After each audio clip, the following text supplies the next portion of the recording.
안녕하십니까, 이성수의 증시 토크입니다. 자, 이번 주 들어서 주식시장에는 테이퍼링 공포가 정말 강하게 휘몰아치고 있습니다. 자, 특히 어제 밤 사이에 7월 FOMC 회의 의사록이 공개가 됐죠. 거기서 이제 연내에 테이퍼링을 해야 된다라는 이야기가 등장하다 보니 어제 밤 사이 미국 증시도 제법 크게 하락했고, 오늘 우리나라 증시에서는 스몰캡을 중심으로 한 공포스러운 분위기가 나타나고 있습니다. 코스닥 지수 같은 경우에는 1000포인트도 붕괴시키고 있죠. 자, 그런데요, 이렇게 시장이 휘몰아치게 되면은 많은 투자자분들이 공포 심리에 빠지게 되는데요. 저는 오히려 이런 생각을 합니다. 자, 오히려 이제부터는 우리가 역공을 준비를 해야 된다. 자, 이 점에 대해서 이야기를 드리고자 합니다. 자, 시작에 앞서서 여러분들 곰곰이 생각해 보시게 되면요, 지난 상반기를 마무리할 때쯤에 여러 가지 이야기를 드렸죠. 조금 조심해야 된다. 마음의 각오를 해야 된다. 자산 배분 전략 안 쓰는 분들은 준비하고 계셔라. 쓰셔라. 뭐 이런 이야기 드려왔었는데, 그때하고는 조금 다른 스탠스의 이야기를 드리고자 합니다. 물론 지금이 바닥이다라는 이야기는 아닙니다. 하지만 우리가 일방적으로 두들겨 맞고 있는 이런 상황에서 공포에 빠져서 도망갈 것이 아니고 이제는 역공을 준비해야 됩니다. 구독, 좋아요 버튼과 함께 본론으로 들어가도록 하겠습니다. 자, 지금의 시장 분위기 생각해보면 8월 증시는 키워드 자체가 테이퍼링이다라고 해도 과언이 아닙니다. 특히 우리 광복절 연휴를 보내고 난 다음에 월요일 급락, 그리고 오늘 월요일이 아니죠. 화요일 급락, 그리고 오늘 목요일 급락하는 이러한 모습이 나타나고 있는데, 이러한 현상이 특히나 소형주에서 더 강하게 나타나고 있죠. 자, 7월에 FOMC 회의에서 연내 테이퍼링 진행에 대한 이야기들이 나왔고, 그리고 8월 내내 연준의 유력 인사들, 그리고 경제계의 유력 인사들이 테이퍼링이나 조기금리 인상 등을 피력했었는데, 자, 이로 인한 피로감이 이제는 현실로 등장한 것 같습니다. 자, 그런데요, 이런 분위기를 보게 되면요, 마치 2013년 6월에 있었던 버냉키 쇼크를 떠올리게 됩니다. 자, 2013년 당시에 어떤 분위기가 있었느냐, 지금하고 좀 비슷한 부분이 있어요. 제가 이제 테이퍼링 이야기를 드릴 때마다 2013년 6월에 버냉키 쇼크를 먼저 꺼내드리고 있는데요. 자, 이때 당시 보게 되면요, 2010년과 2011년 당시 1차, 2차 양적 완화를 그냥 스탑 할 때, 양적 완화를 그땐 테이퍼링도 아니고 2010년과 11년에는 그냥 스탑 했습니다. 그리고 이제 여러 가지 후유증이 있으니까 3차 양적 완화가 시행되고 난 뒤엔 그 양적 완화를 중단할 때는 단계적으로 줄여가겠다. 즉 테이퍼링을 하겠다라고 그렇게 방향을 잡았고, 2013년 6월 당시 버냉키 당시 연준 의장이 테이퍼링 연내 가능성을 시사하게 됩니다. 자, 그 결과 전 세계 증시가요, 2013년 이게 5월 말에 나온 발언인데 6월 달에 급락 파동이 나오게 돼요. 우리나라 증시도 당시 종합주가지수 2000포인트대에서 1800포인트대를 살짝 깨고 내려갈 정도로 지수가 10%대 급락을 보였고, 이때 당시 분위기 저렇게 급락할 땐 또 스몰캡들이 더 크게 하락하는 그런 모습들을 보이게 되죠.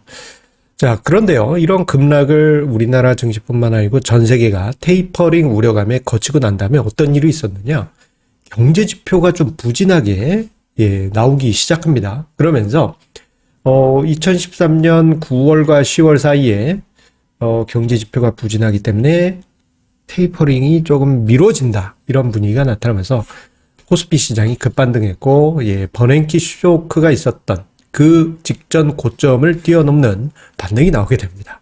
자, 결국 저 과정에서 결국은 이제 테이퍼링으로 넘어가긴 하지만, 이 과정을 거치면서 테이퍼링에 대한 내성을 확실히 가지게 됐고요. 오히려 이제 연말에 테이퍼링이 실질적으로 가시화되고 난 후에는 그해 6월처럼 쇼크가 아닌 완만한 조정이 나타나게 됩니다. 한 두세 달 사이에 7% 정도의 조정이 나타났으니 그렇게 큰 부담은 아니었어요.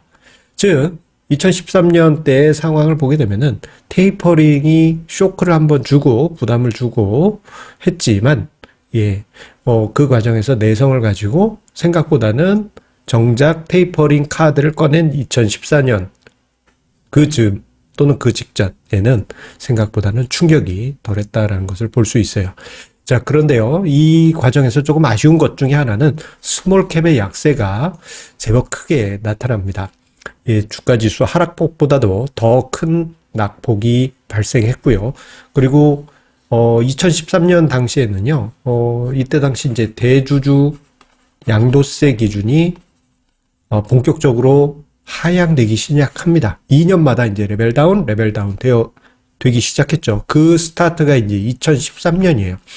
자, 그런데 소형업종이 그때 당시 조금 흥미로운 점 중에 하나는 요 이슈도 있고, 그리고 전체적으로 봤을 때 대형주가 좀 우위에 있는 시장이 있다 보니까 2013년 하반기에는 대형주가 반등을 하면서 코스피 종합주가지수는 강한 반등을 보이고 스몰캡은 상대적으로 부진한 그러한 흐름이 나타나면서 스몰캡 같은 경우에는 연말 지수가 2013년 6월 최저점 부근에 위치하게 됩니다. 이에 반해서 코스피 종합주가지수는 크게 상승했죠.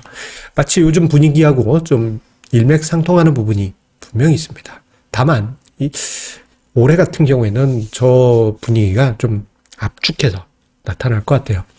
자, 그런데 테이퍼링이 정작 시작된 2014년 이후에 보시게 되면요, 한국 증시 전체적으로 반등이 나왔다가 한 여름 정도부터 해서 좀 조정이 나왔고요.